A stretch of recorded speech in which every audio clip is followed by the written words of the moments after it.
اعوذ باللہ من الشیطان الرجیم بسم اللہ الرحمن الرحیم رب اشرح لی صدری ویسر لی امری واحلل عقدۃ من لسانی یفقہوا قولی واجعل لی وزیرا من اہلی ربی زدنی علما ربی زدنی علما ربی زدنی علما آمین۔ بسم اللہ الرحمن الرحیم۔ سورہ توبہ کی آیت نمبر 128 ہم آج پڑھیں گے۔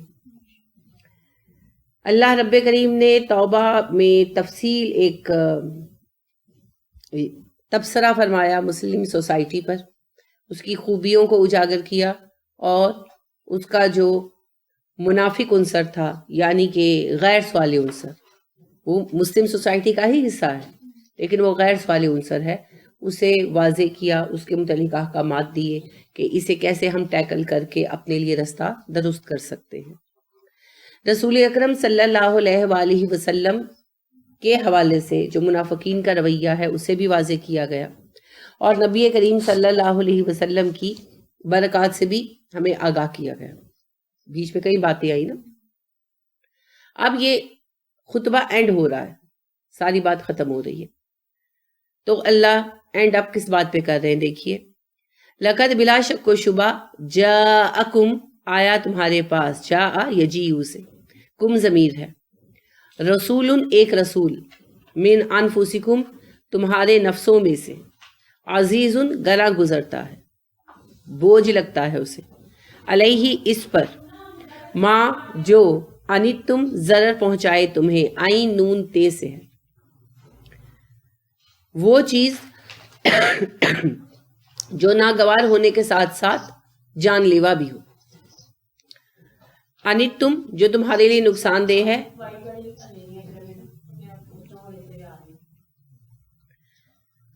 جو ضرر رساں ہے، جان لیوا ہے تمہارے لیے، حریصن حریص ہے، ہے رے سواد سے ہے، ہرس کیا ہوتا ہے؟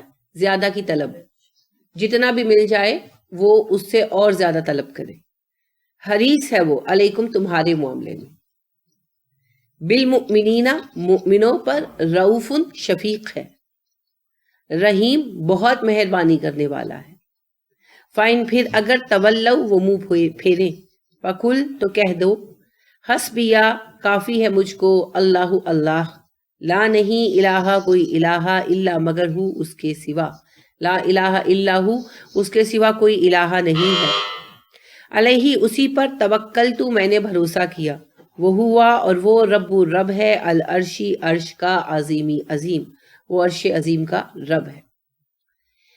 بے شک تمہارے پاس ایک رسول آیا ہے تمہارے ہی نفسوں میں سے، من انفسکم تم ہی میں سے، عزیز علیہ ما عنتم اسے ہر وہ چیز گراں گزرتی ہے جو تم لوگوں کے لیے نقصان دہ ہوتی ہے، حریص علیکم تمہارے معاملے میں بہت ہی شدت آرزو والے ہیں، حرص کرنے والے ہیں، بالمؤمنین رؤوف الرحیم مومنوں پر شفیق اور مہربان ہے، فَإِن تَوَلَّوْا اس کے بعد بھی اگر وہ منہ پھیر لیں، فَقُلْ حَسْبِيَ اللَّهُ تو کہہ دیجئے کہ مجھے اللہ کافی ہے، لا الہ الا ہو اس کے سوا کوئی الہ نہیں ہے، علیہ توکلت مجھے اسی پر بھروسہ ہے، وہ ہوا رب العرش العظیم وہ عرش عظیم کا رب۔ رسول اکرم صلی اللہ علیہ وسلم نے اپنی زندگی کے قیمتی 23 سال قوم کو دیے تھے، اور مدینہ میں مسلسل 10 سال کی دن رات کی کوشش سے اس سوسائٹی کو اسٹیبلش کیا تھا۔ آپ صلی اللہ علیہ وسلم مذہبی رہنما بھی تھے، سیاسی لیڈر بھی تھے، علاقے کے حکمران بھی تھے۔ مومنوں کے ساتھ آپ صلی اللہ علیہ وسلم کا خصوصی رشتہ تھا، اور مومنوں کا بھی آپ کے ساتھ خصوصی رشتہ تھا، لیکن بعض معاملات ایسے پیش آتے رہتے تھے جو بہرحال آزمائش بنتے تھے۔ جیسے اب منافق جو تھے وہ قوم ہی کا حصہ تھے نا، تو کسی کے بھائی ہوں گے، کسی کے بیٹے، کسی کے باپ۔ عبداللہ کے باپ نہیں تھے عبداللہ بن ابی، اب وہ منافق تھا لیکن تھا تو اس کا باپ۔ تو بعض اوقات پھر انسان میں کمزوری آتی ہے، ویسے عبداللہ میں تو نہیں آئی لیکن بعض اوقات انسان میں آ جاتی ہے نا۔ جیسے ایک مرتبہ ابو حذیفہ رضی اللہ عنہ نے بدر کے موقع پر وقتی کمزوری دکھائی تھی، جب عباس کے بارے میں آپ صلی اللہ علیہ وسلم نے کہا تھا کہ عباس سامنے آ جائے تو ان پر تلوار نہ اٹھانا، تو ابو حذیفہ رضی اللہ عنہ نے کہا تھا نا کہ اپنے باپوں چچاؤں کو ہم مارے اور ان کے چچا کو نہ مارے، تو وہ وقتی کمزوری تھی نا، کیونکہ آزمائش بہت شدید تھی. آج بیٹھ کر کہنا بہت آسان ہے کہ ماں باپ قربان، لیکن کرنا بہت بڑی بات ہے. آپ یہی دیکھ لیجئے کہ آپ کو جب دین پر چلنا پڑتا ہے، یعنی آپ قرآن پڑھتے ہیں، آپ کو فہم آتا ہے، تو جو عقائد آپ سیکھتے ہیں وہ گھر والوں کے عقائد کی الٹ ہے نا. تو پھر کیا ہوتا ہے؟ اختلافات ہوتے ہیں نا. حالانکہ آپ انہیں کچھ نہیں کہہ رہے ہوتے، آپ صرف اپنے آپ کو چینج کر رہے ہوتے ہیں، ہے نا. جیسے سارے جا رہے ہیں جی درگاہ پہ نظر چڑھانے، آپ کہتے ہیں میں نے نہیں جانا، تو کیا ہوتا ہے؟ سب پیچھے پڑ جاتے ہیں. اور یعنی شادیوں کے بعد کیا ہوتا ہے؟ نوبت طلاقوں تک پہنچ جاتی ہے. ہوتا ہے نا ایسے. تو پھر اب گھبرا کے کیا کرتے ہیں؟ چپ کر جاتے، اپنے معلومات، اپنا علم اپنے سینے میں ہی گھونٹ لیتے. چوری چوری جو عمل کر سکتے ہیں وہ کرتے ہیں، اور جو نہیں کر سکتے، جو ان کے ظاہر عمل تو بنیادی طور پر ظاہری فعل ہے، لیکن کچھ چیزیں جیسے تنہائی میں نماز پڑھ رہے ہیں تو سنت طریقے کے مطابق پڑھ لی، اور جب سب میں پڑھی تو نہیں پڑھی سنت طریقے کے مطابق. ایسا کرتے ہیں نا. حالانکہ ہم مسلمان گھرانوں میں بیٹھے ہوئے. چلو ہمیں اتنا اختیار ایک دوسرے کو دینا چاہیے کہ میں تم سے اختلاف کرتا ہوں، میں تمہیں غلط مانتا ہوں، لیکن تمہاری مرضی. یہی لوگ کہتے ہیں نا نام نہاد سنی، یہی لوگ کہتے ہیں نا کہ جی سارے صحیح ہیں، سارے ہی صحیح ہیں، رسول اللہ صلی اللہ علیہ وسلم نے ہر طریقے سے نماز پڑھی ہے، چلو مان لیا. کہتے ہیں نا ہر طریقے سے پڑھی ہے، تو ایک بندہ رفع یہ انکار ہے تو کرنے دو. کیوں؟ کیا مسئلہ ہے؟ آپ ہی کا بیان ہے کہ ہر طریقے سے پڑھی ہے، تو پھر آپ کا طریقہ بھی صحیح تو اس کا طریقہ بھی صحیح. چھوڑ دو. چھوڑتے ہیں؟ نہیں چھوڑتے. اسی طرح جی اسلام میں سب کے لیے گنجائش ہے، سب کے لیے گنجائش ہے. ٹھیک ہے، آپ درگاہ پہ جا رہے ہیں، ایک بندہ چھوڑ دیتا، وہ نہیں جانا چاہتا، تو پھر جھگڑتے کیوں؟ چھوڑ دو. سب کے لیے گنجائش ہے نا بقول آپ کے. حالانکہ ہے نہیں، یا ایک چیز صحیح ہے یا ایک چیز غلط ہے. یہ جی سب کے لیے گنجائش ہے، یہ تو وہی بات آ گئی وہ جو ایسے اکبر نے دین الہی بنایا تھا، سب کے لیے گنجائش ہے. نہیں، یا چیز صحیح ہے یا چیز غلط ہے. یہ سب کے لیے گنجائش کہیں بھی نہیں ہو سکتی. لیکن انہی کی بات کو لے لیں، سب کے لیے گنجائش ہے، تو پھر جو نہیں جا رہا اس کے پیچھے کیوں پڑتے ہیں؟ جو عید میلاد النبی نہیں مناتا اسے گستاخ کیوں کہتے ہیں؟ چلو سب کے لیے سب کچھ صحیح ہے، تو جو منا رہا ہے وہ بھی صحیح، جو نہیں منا رہا وہ بھی صحیح. اس بات پہ آ جاؤ. نہیں، اس پہ بھی نہیں آتے. تو آپ سوچیں کہ اگر ایک مسلمان گھر میں رہتے ہوئے ہم لوگوں کو اتنی دقتیں پیش آتی ہیں. ابھی تک مجھے میرے خاندان نے قبول نہیں کیا، میکے نے قبول نہیں کیا، سسرال کو تو چھوڑے نا. سسرال کا مسئلہ یہ رہا، بلکہ فائدہ رہا، وہ کسی بھی مذہب پر نہیں تھے، یعنی وہ ماڈرنزم پر تھے. تو لہٰذا انہوں نے تو بس اس وجہ سے تھوڑی مخالفت فرمائی کہ بھئی وہ سارا فیشن سب کچھ پیچھے چلا جائے گا. تو اس میں پھر یوتھ میں بہت چینج آیا الحمدللہ. سینئر چینج نہیں ہوئے، یہ بھی میں آپ کو بتاؤں. فیشن کے اعتبار سے بھی سینئر چینج نہیں ہوئے، یوتھ میں بڑا چینج آیا. وہ ماشاءاللہ اتنا عمدہ پردہ کرتی ہیں کہ میں حیران ہوتی ہوں بچیوں کو. اور ماشاءاللہ بچے اس قدر دیندار ہوئے کہ الحمدللہ میری سسرال کی فیملی کے 2 بچے پڑھا رہے ہیں ماشاءاللہ. تو انہوں نے بڑی اچھے طریقے سے چینج کو قبول کیا. ٹھیک ہے، کیونکہ ان کے ذہن میں مذہب کا تصور بس یہ تھا کلمہ پڑھ لیا کافی ہے، بس نماز پڑھ لو. نماز پڑھتے ہیں لیکن احکامات پر عمل نہیں تھا. تو لہٰذا وہ والا مسئلہ نہیں آیا کہ تم کس فقہ سے ہو، تم کہاں سے ہو. میرا جو میکے کا گھرانہ ہے وہ مذہبی ہے، کافی مذہبی ہے. پردے کا اہتمام، نمازوں کا اہتمام، یعنی ہمارے گھر میں سب سے اہم مہینہ ہمیشہ رمضان کا مانا گیا اور اس کا بہت اہتمام ہوا. تو یعنی ہمیشہ عبادات پر زور رہا سب کچھ. لیکن وہ ٹپیکل گھرانہ جسے سنی کہا جاتا، حالانکہ اہل سنت یہ نہیں ہوتے. اہل سنت تو ہم سب ہیں، لیکن وہ کہتے ہیں نا ہم سنی ہیں، اس طریقے میں وہ پھر ختم ہو رہے ہیں، چیلم ہو رہے ہیں، کل ہو رہے ہیں، دن رات پڑھا جا رہا ہے وغیرہ. جمعرات یعنی کہ وہ جو ٹپیکل ہے عرس وغیرہ پر ہمارے گھر اس لیے نہیں جانا پسند کیا جاتا تھا کہ عورتوں کی بے پردگی ہوتی ہے. ویسے عرسوں کو جائز سمجھا جاتا تھا. یہ سمجھا جاتا تھا کہ عرس اٹ سیلف جائز ہے، لیکن جو عرسوں پر رسومات ہوتی ہیں وہ غلط ہے. ڈھول ڈمکا رش یہ غلط ہے، ویسے اٹ سیلف عرس جائز ہے. یہ کانسیپٹ تھا. اس وجہ سے ہم لوگ پریکٹیکلی کبھی گئے نہیں کہ بھئی اتنا دھکم پیل ہوتا ہے، عورتوں کو کتنی پریشانی ہوتی ہے گھروں میں بیٹھے وغیرہ. تو اس وجہ سے اللہ نے ہمیں اس مصیبت سے بچا کے رکھا. لیکن ویسے ہی مزاروں وغیرہ پر جانا جائز سمجھا جاتا ہے. جاتے نہیں تھے انہی وجوہات کی بنا پر، لیکن کانسیپٹ یہی ہے کہ مزاروں پر جانا جائز ہے. اللہ کے محبوب بندوں کی وسیلے سے مانگے بغیر کچھ نہیں ملتا. اب ان عقیدوں کے بالکل خلاف قرآن کے عقیدے. مجھے یہ عقیدہ کسی نے نہیں سکھایا، میں نے قرآن سے سیکھا. میں نے جن علماء کو پڑھا سنا بعد میں پڑھا سنا، میں نے پہلے نہیں پڑھا سنا. برین واشنگ میری بالکل نہیں ہوئی.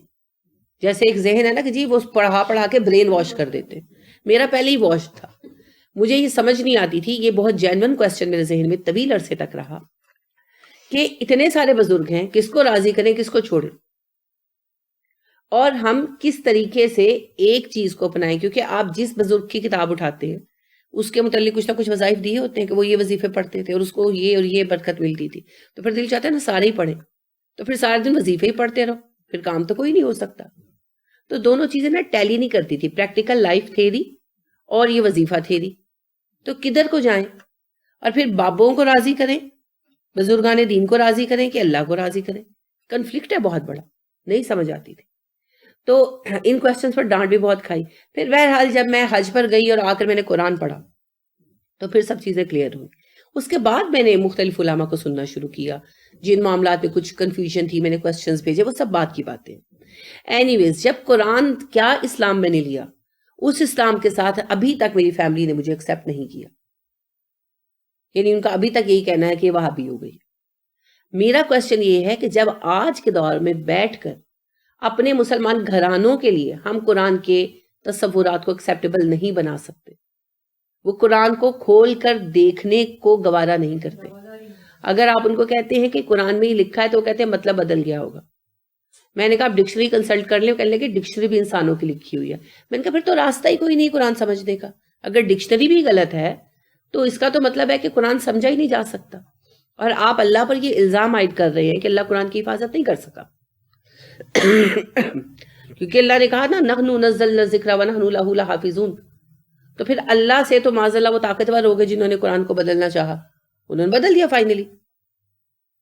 تو آپ کیسے اتنی بڑی بات کر سکتے ہیں؟ مگر نہیں, وہ آئیں بائیں شائیں.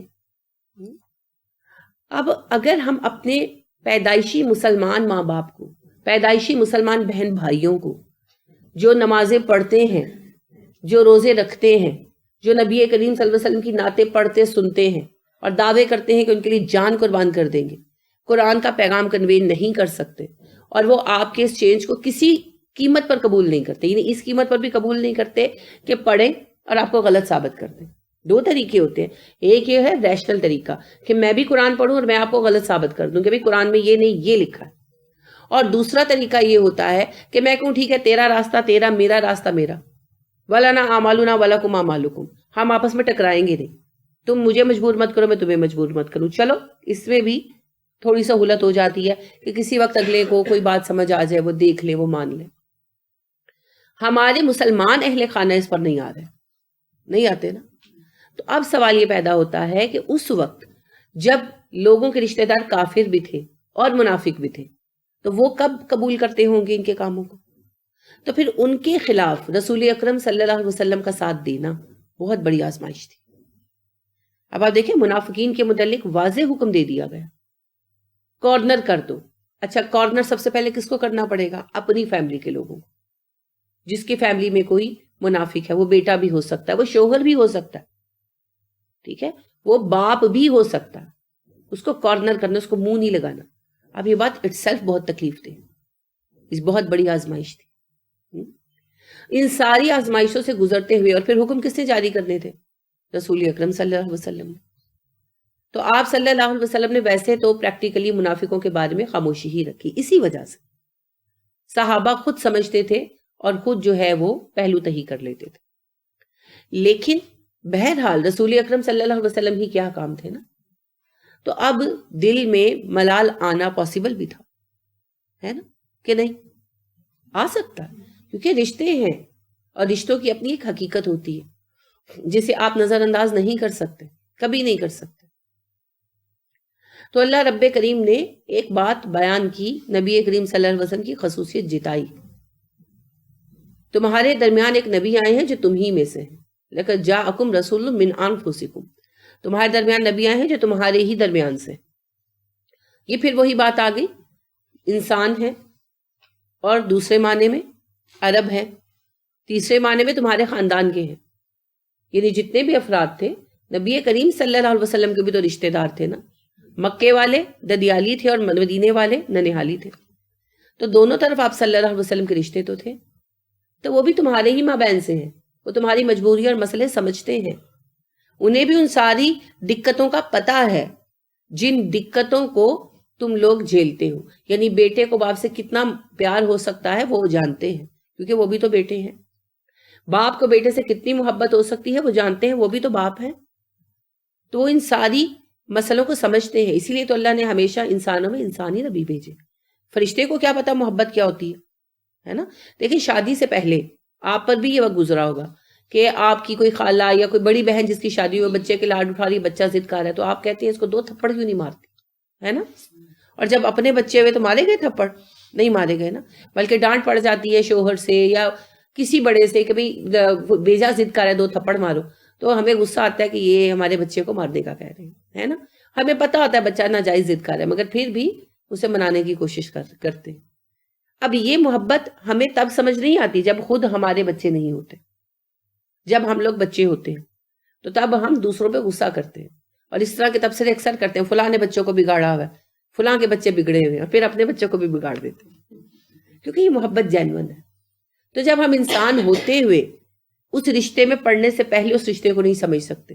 بعض اوقات شوہروں پر بھی ہم تبصرے کرتے ہیں کہ باجی اپنے شوہر کے ایویں ہر بات پہ پیچھے لگی رہتی ہے، فلاں جو ہے وہ آنٹی تو ایویں دم ہلاتی رہتی ہے شوہر کے پیچھے. پھر جب اپنی شادی ہوتی ہے تو پھر ہم بھی دم نہیں ہلاتے، کیونکہ پھر ہمیں پتہ چلتا ہے رشتے کی اہمیت کیا ہے نا.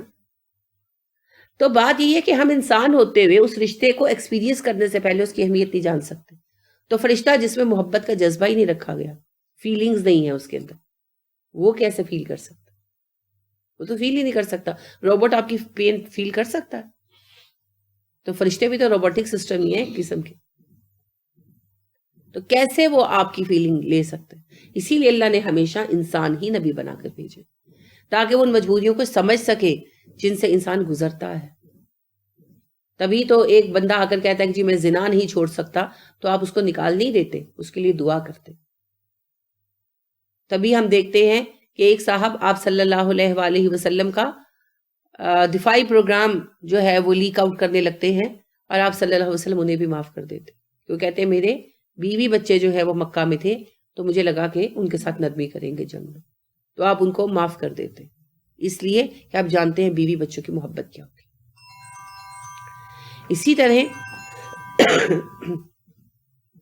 اسی طرح آپ صلی اللہ علیہ وآلہ وسلم لوگوں کی مجبوریوں کو ہمیشہ نظروں میں رکھتے رہے.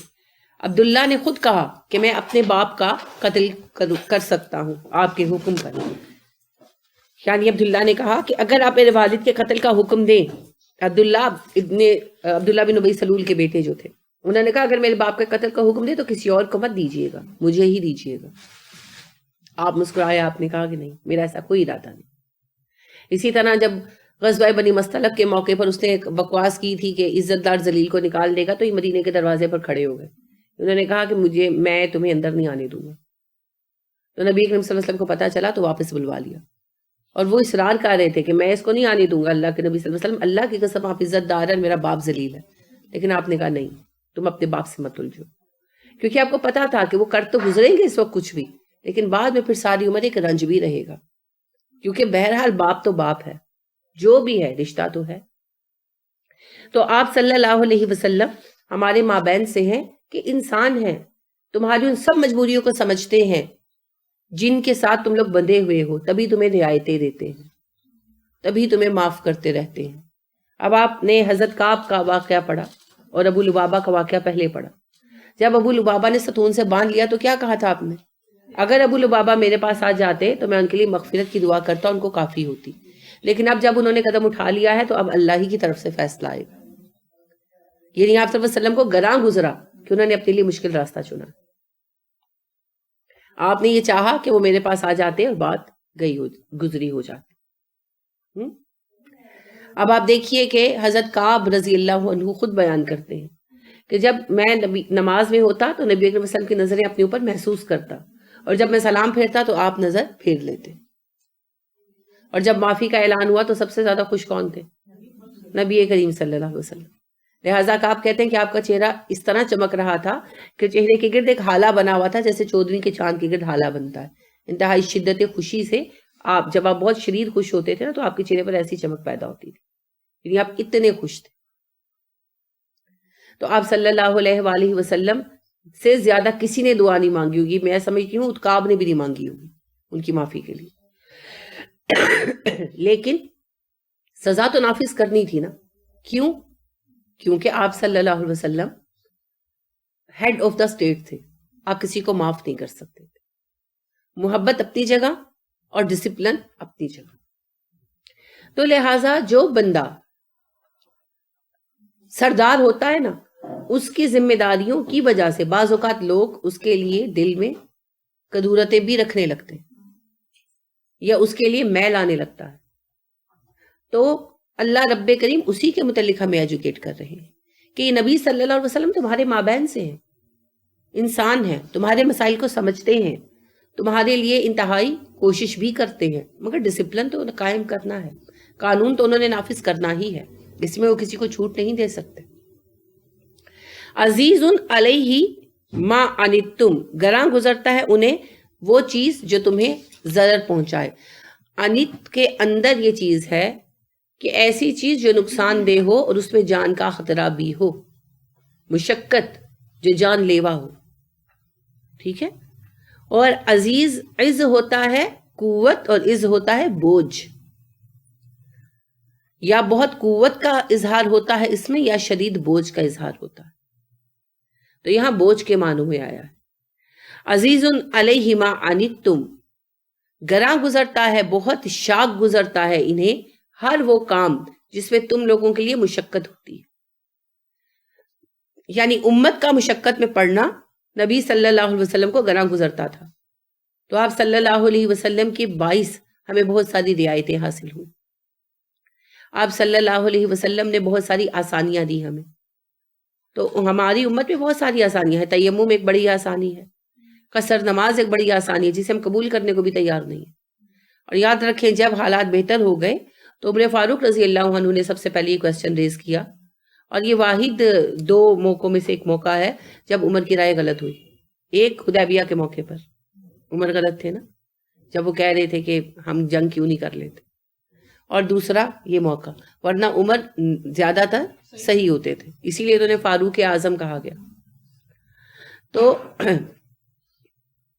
عمر رضی اللہ عنہ جو ہیں انہوں نے کہا کہ اللہ کے نبی صلی اللہ علیہ وسلم، اللہ نے ہمیں امن دے دیا، اب ہمیں غالب قوت ہے، فتح مکہ کے بعد کہا، تو اب ہم قصر نماز کیوں کریں، ہم پوری نماز پڑھیں سفر میں بھی. آپ صلی اللہ علیہ وسلم کو ناگوار گزرا، عمر خود کہتے ہیں کو ناگوار گزرا، اور آپ نے مجھے ناگواری کے ساتھ کہا عمر یہ اللہ کا صدقہ ہے، تم نے قبول نہیں کرنا تو مت کرو. آپ اس طرح ڈپٹا نہیں کرتے تھے، لیکن ناگواری کی وجہ سے کہہ دیا بس ایسے. تو عمر پھر ساری عمر سفر میں قصر پڑھتے رہے، حتیٰ کہ امیر المومنین کی حیثیت سے 11 سال حج کو لیڈ کیا اور 11 سال مکہ میں قصر پڑھی.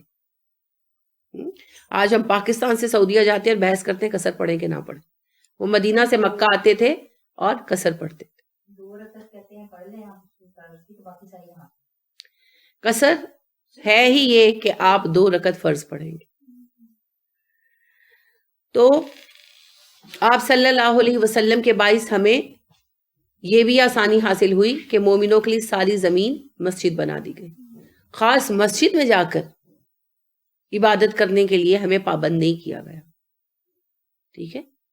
یعنی یہودی جو ہیں یا عیسائی جو ہیں وہ اپنی عبادت گاہ کے بغیر عبادت نہیں کر سکتے. ہندوؤں میں بھی یہی ہے، اسی لیے پھر وہ گھر کے اندر عبادت کرنے کے لیے نا عبادت کی جگہ بناتے ہیں. یہود سوما کہتے ہیں اسے اور ہندو مندر کہتے ہیں. تو گھروں کے اندر اسی لیے بنایا جاتا ہے کہ پورے گھر میں وہ عبادت نہیں کر سکتے، وہ وہیں بیٹھ کر کریں گے. تو وہ پھر اپنا مندر سجاتے ہیں. یہودی بھی عبادت گاہ کا خاص کمرہ بناتے ہیں جسے سوما کہا جاتا ہے. ہمیں اس بندھن سے آزاد کر دیا گیا. عیسائی بھی اپنی عبادت گاہ بناتے تھے گھر میں، اب تو انہوں نے عبادت ہی چھوڑ دی نا. تو مسلمانوں کو اس سب بندھن سے آزاد کر دیا گیا. پوری زمین مسجد ہے. اجتماعی عبادت کے لیے مسجد جاؤ، باجماعت نماز کے لیے، باقی انڈیویجول عبادت جہاں چاہے کر لو. پوری زمین تمہارے لیے ہے، جہاں چاہے کر لو. لہٰذا کوئی کمرہ سجانے کی ضرورت نہیں ہے. اپنی سہولت کے لیے کسی نے کچھ کر لیا وہ اس کی مرضی ہے، وہ پابندی بھی نہیں ہے اس پر. لیکن اس کو عادت نہیں بنانا چاہیے. جہاں موقع ملے وہیں نماز پڑھیں. بلکہ علماء تو کہتے ہیں کہ مختلف جگہوں پر نماز پڑھیں. رسول اکرم صلی اللہ علیہ وسلم نے ہمیں کہا مسجد میں اپنی جگہ مخصوص مت کرو، جہاں جگہ ملے وہیں نماز پڑھ لیا کرو. ہم جاہل لوگ کیا کرتے ہیں، میں روز یہاں بیٹھتی ہوں، تم کیوں بیٹھی ہو، اٹھو. جیسے پرائمری میں ہم ہوا کرتے تو بچے لڑا کرتے تھے، میں روز بیٹھتی ہوں، میں آج لیٹ آئی ہوں تو میری جگہ پہ کیوں بیٹھ گئی، لڑتے ہوتے تھے نا. ہم ابھی بھی وہی جاہل بے وقوف بچے ہیں، اور ہم ایک دوسرے سے اللہ کے گھر میں لڑنا شروع کر دیتے. تو جو جہاں جگہ ملے وہی نماز پڑھ لیں.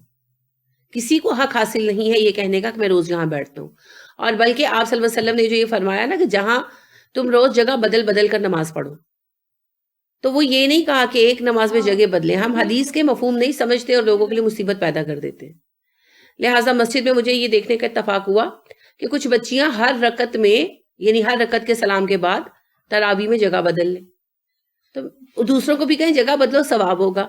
پہلے تو سچی بات ہے میرا ذہن نہیں کلک کیا. میں نے کہا کیوں آپ کہہ رہی ہو، کیسے ثواب ہوگا؟ وہ کہنے لگی کہ وہ جی اللہ کے نبی صلی اللہ علیہ وسلم نے کہا ہے. پھر خیر اس وقت تو جماعت کھڑی ہو رہی تھی. پھر بعد میں نے ان سے بات کی، میں نے کہا بچوں اللہ کے نبی صلی اللہ علیہ وسلم نے یہ نہیں کہا کہ ہر سلام کے بعد جگہ بدل لو. آپ نے یہ کہا کہ لوگوں مسجد میں مخصوص نہ کرو اپنے لیے جگہ، اور مختلف جگہوں پر نماز پڑھا کرو، تمہارے اجر میں اضافہ ہوگا. کہ بھئی میں روز یہاں بیٹھتا ہوں، یعنی یہ فرض کریں علی رضی اللہ عنہ کہ جی میں روز یہاں بیٹھتا ہوں، یہاں کوئی نہیں بیٹھ سکتا. اب یہ تو زیادتی ہے. اب علی رضی اللہ عنہ لیٹ آتے ہیں تو سب سے پھلانگ کر وہاں جائیں گے. لیٹ سپوز ایک بات کر رہی ہوں. تو اس لیے آپ صلی اللہ علیہ وسلم نے یہ تہذیب سکھائی کہ جو پہلے آتا ہے جہاں بیٹھ رہا ہے اگلی صفوں میں بیٹھے، جو بعد میں آ رہے ہیں وہ جہاں جگہ مل رہی ہے وہاں پہ بیٹھے. یہ کوئی بات نہیں ہے کہ میں روز آتا ہوں میں یہاں بیٹھتا ہوں وغیرہ. اور آپ نے کہا کہ اپنی جگہ جو ہے مخصوص مت کرو. جگہ بدل کر پڑھنے سے زیادہ اجر ہوگا کہ جہاں جگہ ملے گی وہاں بیٹھ کر پڑھو گے، تمہارے رویے کی وجہ سے تمہیں زیادہ اجر ہوگا. اب اس حدیث کو بھی الٹ لیا ہم نے، اور ہر 2 رکعتوں کے گیپ میں کیا کرتے ہیں، صفے درہم برہم کر دیتے ہیں. کیونکہ دیکھیں صف جب بنتی ہے نا، ہر بندے کی قد کاٹھی الگ ہے، جسہ بھی الگ ہے ڈیفینیٹلی. اب وہ ایک بچی جو سلیم سمارٹ ہے میری جیسی عورت کے ساتھ اپنی جگہ چینج کرے گی تو وہ پچھلی صف تنگ ہو جائے گی، اگلی میں ایک بندے کی گنجائش بڑھ جائے گی، ہے نا. اس طرح کے مسائل بہت سارے آتے ہیں. بعض اوقات تو چھوٹی چھوٹی بچیاں بالکل 12 سال کی 13 سال کی وہ آگے پیچھے ہو رہی ہوتی ہیں، تو پھر ان کے ساتھ تو کوئی بڑا اگر ان کی جگہ آتا ہے اور وہ بڑے کی جگہ جاتی، پوری صف درہم برہم ہو جاتی. اور صف کو درہم برہم نہیں کرنا. ایک دفعہ جم گئی بس جم گئی. مگر عقل بھی چاہیے سمجھنے کے لیے، جس کا بہت ہی ہمارے ہاں جو ہے نا کمی ہے، بہت تھوڑ ہے. تو اب مسئلہ یہ ہے کہ ہم لوگوں نے اس بات کو بھی کھیل بنا لیا. ہمارے لیے پوری زمین مسجد بنا دی گئی، پوری زمین، کہ جہاں چاہے نماز پڑھیں. یہ بہت بڑی رعایت ہے. پھر ہمارے لیے روزے کے راتوں میں پوری رات مغرب سے لے کر فجر تک کھانا پینا اور فزیکل ریلیشن جائز کر دیے گئے جو یہود میں نہیں تھے. پھر ہم پر مال غنیمت حلال کر دیا گیا جو پچھلی امتوں پر نہیں تھا. تو بہت ساری رعایتیں ملی. نمازوں کی رکعتیں، اوقات، یہ سب بھی آسان رہے. اللہ رب کریم نے ہر چیز کو ہمارے لیے آسان کر دیا. پھر اللہ نے فرض رکعتیں ہمارے لیے تھوڑی رکھی. فجر کی 2 ہیں، ظہر کی 4 ہیں، عصر کی 4 ہیں، مغرب کی 3 ہیں، عشاء کی 4 ہیں. اور باقی جو نماز رکھی سنت اسے بہرحال نفل رکھا. بلا مجبوری مت چھوڑو، لیکن اگر مجبور ہو تو چھوڑ دو. صرف فرض پڑھنے سے تمہارا فرض ادا ہو جائے گا. تو ہر چیز کو آسان کر دیا نا اللہ نے، ہر چیز کو ہمارے لیے آسان کر دیا. پھر اللہ نے یہ بھی آسانی دی، وضو میں دقت ہوتی ہے کوئی بات نہیں، ایک دفعہ وضو کر کے جوتے جرابے پہن لو. مردوں کو اکثر یہ دقت آتی ہے نا، جو ظاہر ہے آفیسز میں کام کرتے ہیں، جوتے چڑھاتے ہیں، جرابے چڑھاتے ہیں، کوٹ پہنتے ہیں، ٹائی لگاتے ہیں. اب وہ ہر وقت وضو کریں، انہیں دقت لگتی ہے. اللہ نے کہا کوئی بات نہیں، وضو کر کے سب کچھ پہنو، اس کے بعد کوٹ کے اوپر ہی مسح کر لو. It's okay. جوتوں کے اوپر ہی مسح کر لو، جوتے مت اتارو، جوتوں سمیت نماز پڑھ لو، کوئی دقت نہیں ہے. کرو ایسے، بس پڑھنی ہے. اتنی سہولتیں دے دی. یہ سب سہولتیں اللہ کے نبی صلی اللہ علیہ وسلم کی کوششوں، کاوشوں، دعاؤں کا نتیجہ. جہاں آپ صلی اللہ علیہ وسلم نے دقت دیکھی وہیں آسانیاں بتائیں، جہاں دقت دیکھی وہیں آسانیاں بتائیں. لیکن آج ہمیں پھر وہ آسانیاں بری لگتی ہیں نا. آپ جوتے پہن کر نماز پڑھ کے تو دکھائیں. حالانکہ نبی اکرم صلی اللہ علیہ وسلم کے زمانے میں زیادہ تر نماز جوتوں کے ساتھ ہی پڑھی جاتی تھی. رسول اکرم صلی اللہ علیہ وسلم نے کہا یہود کا الٹ کرو. یہود جوتے اتار اتار کر عبادت کرتے ہیں، تم جوتے پہن کر عبادت کرو۔ پھر آپ صلی اللہ علیہ وسلم کے متعلق ہم پڑھتے ہیں، آپ صلی اللہ علیہ وسلم نماز پڑھا رہے تھے اور آپ صلی اللہ علیہ وسلم نے نماز کے دوران جوتے اتار دیے، تو سب صحابہ نے بھی اتار دیے۔ جب آپ نے سلام پھیرا تو سب نے سائڈ پہ جوتے اتارے ہوئے تھے۔ آپ نے پوچھا تم لوگوں نے جوتے کیوں اتارے؟ انہوں نے کہا جی اس لیے اتارے کہ آپ نے اتارے۔ آپ نے فرمایا نہیں، مجھے تو جبرائیل نے آ کر بتایا کہ میرے جوتوں میں گندگی لگی ہوئی ہے، میں نے اس لیے اتار دی۔ اس سے ثابت کیا ہوا؟ صحابہ اکثر جوتوں کے ساتھ ہی نماز پڑھتے تھے۔ کیوں؟ کام سے اٹھ کر آتے تھے نا، آئے، وضو کیا اور نماز پڑھی اور پھر نکل گئے کام کے لیے۔ نماز بہانہ نہیں تھی ان کا بیٹھے رہنے کا۔ آج ہم لوگ نماز نہ پڑھیں اس پہ راضی ہیں، لیکن ایک بندہ فرض کرے وہ بینکر ہے، یہ کوئی بھی ایسا کام کرتا ہے کہ تیار شیار ہو کر جاتا ہے، اس کو مشکل لگتا ہے کہ بھئی اب میں بار بار لیسز کھولوں، جوتے اتاروں، تو ہم اسے رعایت نہیں دیتے جو حقیقی رعایت اللہ نے دی ہے کہ بھئی صبح سے اگر آپ نے ایک نماز کے لیے وضو کر کے اس کے اوپر جوتے جرابے وغیرہ پہنے ہیں، اب آپ 5 نمازوں کے لیے مسا کر سکتے ہے نا کہ نہیں؟ 5 نمازوں کے لیے کر سکتے، مقیم 5 کے لیے کر سکتا ہے، مسافر 15 کے لیے کر سکتا، ٹھیک ہے؟ تو 5 نمازوں کا تو پورا حق ہے، اور ہمارا مسئلہ 5 کا نہیں 3 کا ہوتا ہے، ظہر اثر اور مغرب، عشاء پر تو گھر آ گئے ہوتے ہیں، تو 3 نمازوں میں بڑا مسئلہ آتا ہے وضو کا، تو لہٰذا کیا حرج ہے؟ وہ اتنا تنگ کرتے ہیں کہ لوگ نماز چھوڑ دیتے ہیں۔ تو اللہ کی دی ہوئی رعایتوں کو قبول کرنا چاہیے۔ رسول اکرم صلی اللہ علیہ وسلم نے فرمایا جو اللہ کی دی ہوئی آسانیاں نہیں لیتا اس کے لیے کوئی آسانی نہیں۔ تو یہ ساری آسانیاں ہمیں ملی نبی کریم صلی اللہ علیہ وسلم سے، آپ کی برکت سے۔ تو اللہ نے فرمایا یہ تم سے اتنا پیار کرتے ہیں کہ تمہارا مصیبت میں پڑنا انہیں گراں گزرتا ہے۔ شدید محبت کے بغیر ایسا نہیں ہو سکتا نا۔ نہیں دیکھیں ہمارے ایون کسی بہن بھائی پر بھی مصیبت آتی ہے نا تو اتنی فیلنگ نہیں آتی۔ سم ٹائم ہم ایسا بھی کہہ گزرتے ہیں جو کیا وہی آگے آ رہا ہے نا، لیکن اپنے بچے پر مصیبت آتی ہے، اللہ معاف کرے چاہے غلطی سراسر اس کی ہو، جیسے بچہ بائک لے کر ویلنگ کرتا ہے اور ہمیں پتا ہے اور بعد وجود روکنے کے نہیں رکتا اور پھر اس کا ایکسیڈنٹ ہو جاتا ہے، تو تب ہم نہیں کہتے کہ جو کیا وہی آگے آیا، تب ہم بھاگتے ہے نا، اور کوشش ہوتی ہے کہ اگر ہم اپنا آپ دے کر اس کو بچا سکیں تو بچا لیں۔ یہ ہوتا ہے عزیز، اسی لیے رشتہ دار کو عزیز کہا جاتا ہے، جس پر مصیبت گراں گزرتی۔ تو ایک دوسرے کے لیے پریشانی لگی رہتی ہے، اور کسی کو ایسا خطرہ لاحق ہو جس میں اس کی جان جانے کا اندیشہ ہو تو کیا ہوتا ہے؟ یعنی آپ دیکھیں اغوا کیوں کیے جاتے ہیں رشتہ دار؟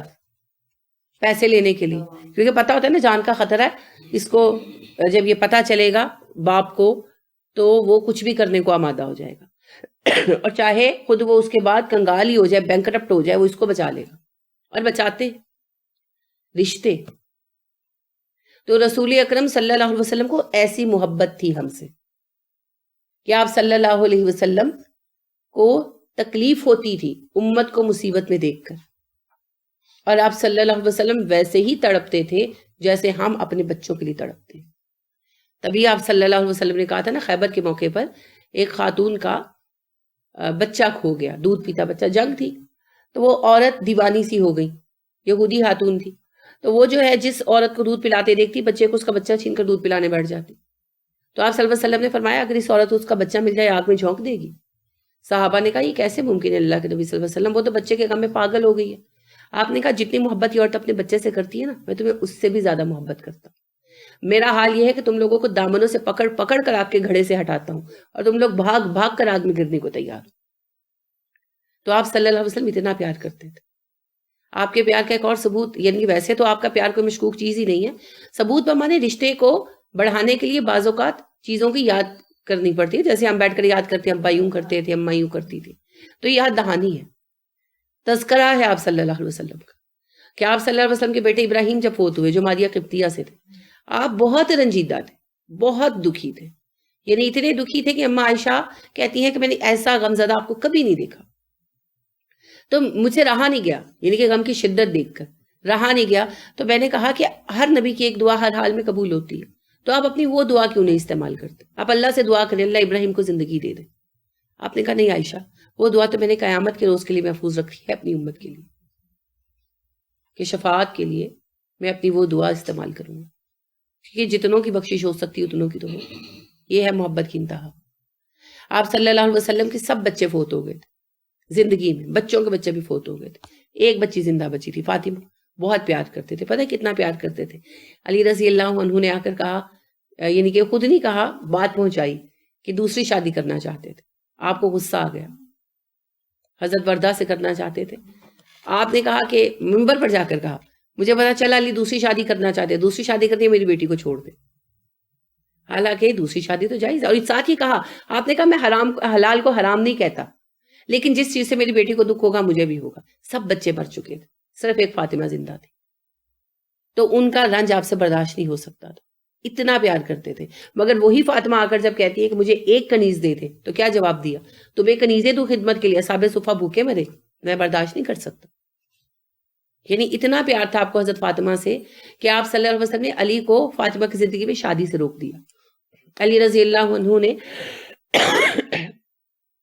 حضرت فاطمہ کے علاوہ 7 نکاح کیے، 7 شادیاں کی، مگر حضرت فاطمہ کی وفات کے بعد.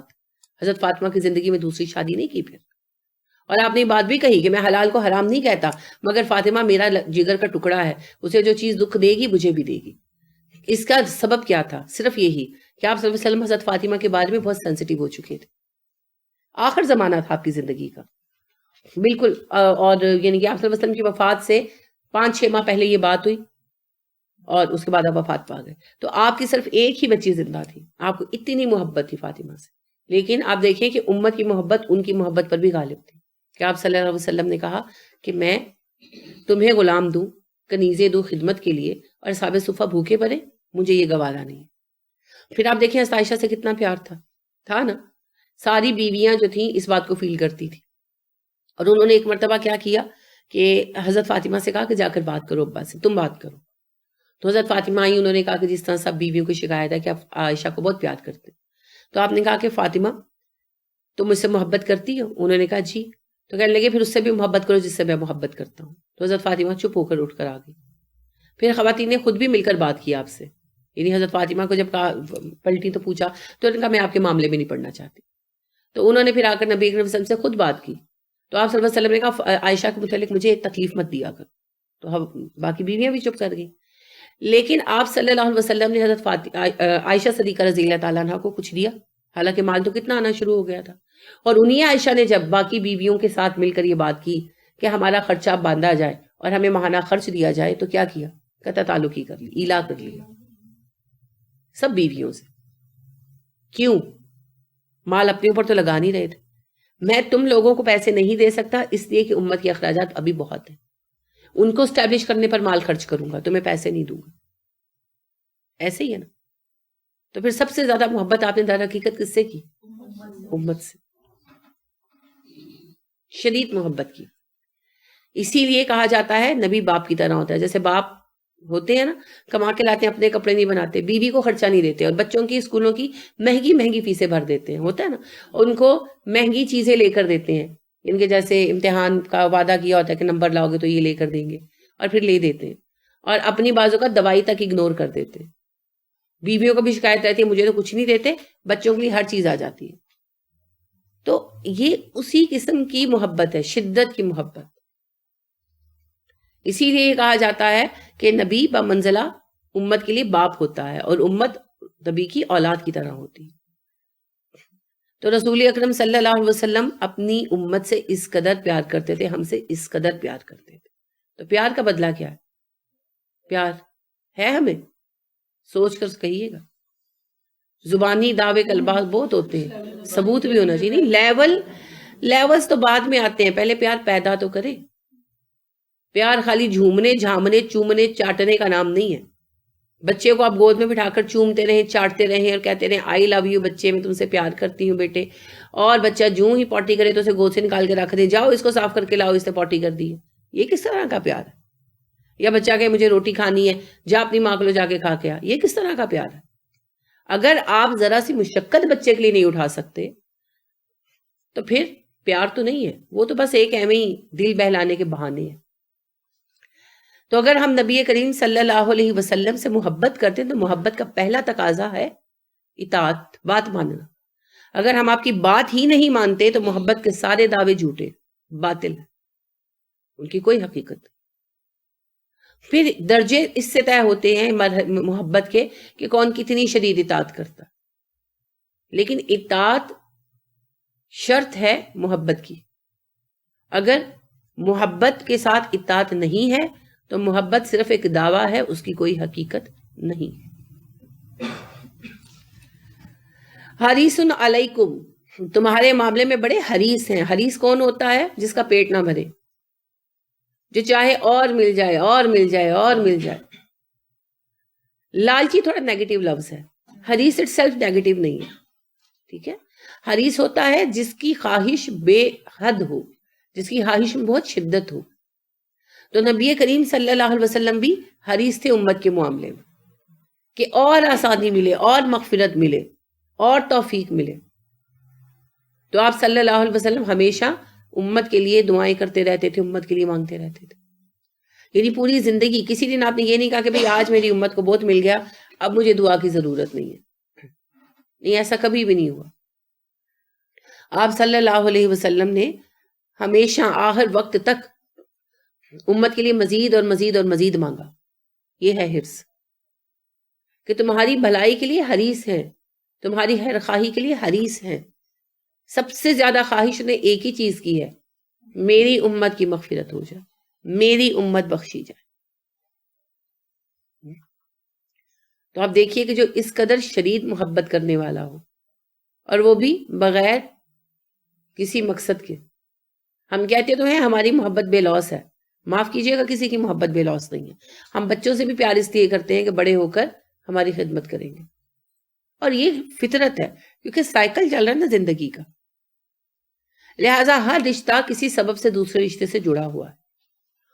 اگر ہماری محبت بے لوث ہو تو اپنے کے علاوہ دوسرے کے بچے سے بھی اتنا ہی پیار کرے نا، مگر نہیں کر پاتے، ایک لمٹ کے بعد تھک جاتے ہیں، لیکن اپنے بچے سے بہت پیار کرتے ہیں، کیونکہ اس سے ایک تو بلڈ ریلیشن ہوتا ہے جس سے جینون محبت پیدا ہوتی ہے، اور دوسرا اس سے ہماری توقعات ہماری محبت بڑھاتی ہے۔ تو لہٰذا کوئی محبت دنیا میں بے لوث نہیں ہے سوائے دو محبتوں کی۔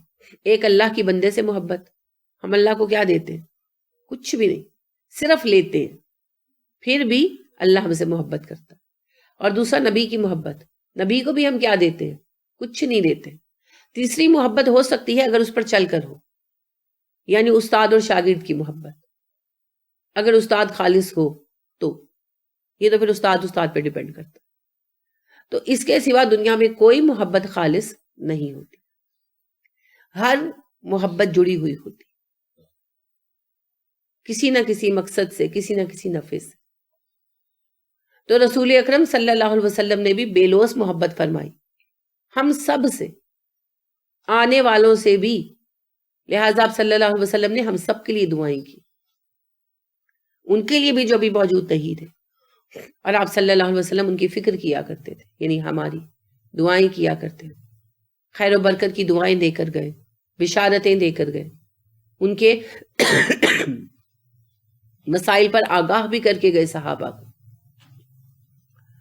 تو یہ آپ صلی اللہ علیہ وسلم کا اپنی امت کے لیے محبت کی شدت تھی کہ اپنی محبت کے باعث آپ امت کی خیر خواہی کے لیے کہیں بھی راضی نہیں ہوتے تھے، اس سے بھی بہتر کچھ ہو جائے، اس سے بھی بہتر کچھ ہو جائے۔ بالمؤمنین رؤوف الرحیم، مومنوں کے ساتھ مہربان بھی ہے اور شفیق بھی ہے۔ شفقت کیا ہوتی ہے؟ محبت کی وجہ سے کسی پر نرمی کرنا، ہے نا؟ جیسے کوئی بچہ غلطی کرتا ہے تو آپ اس پہ غضبناک نہیں ہوتے، نارملی کوئی عادت ہو جائے یا کچھ آپ سختی کریں تو اور بات ہے، ورنہ آپ دیکھیں کہ جیسے کوئی بڑا آپ کو تھپڑ مارے تو لڑ پڑتے ہیں، روکتے ہیں، نہ سنے تو جھگڑا ہو جاتا ہے۔ لیکن اگر چھوٹے بچے اکثر مارتے ہیں نا، زیادہ چھوٹے بچے 1.5 سال کے، تو ان کو کھیل لگتا ہے، اور بعض اوقات وہ بڑا زور سے بھی مارتے ہیں، تو آپ پلٹ کر مارتے نہیں، آپ اس سے وہ چیز لے لیتے ہیں، وہاں سے اٹھ جاتے ہیں، اس کا ہاتھ پکڑ لیتے ہیں، مگر اسے پنش نہیں کرتے۔ کیوں؟ وہ محبت جو دل کے اندر ہے، اسی کو شفقت کہا جاتا ہے۔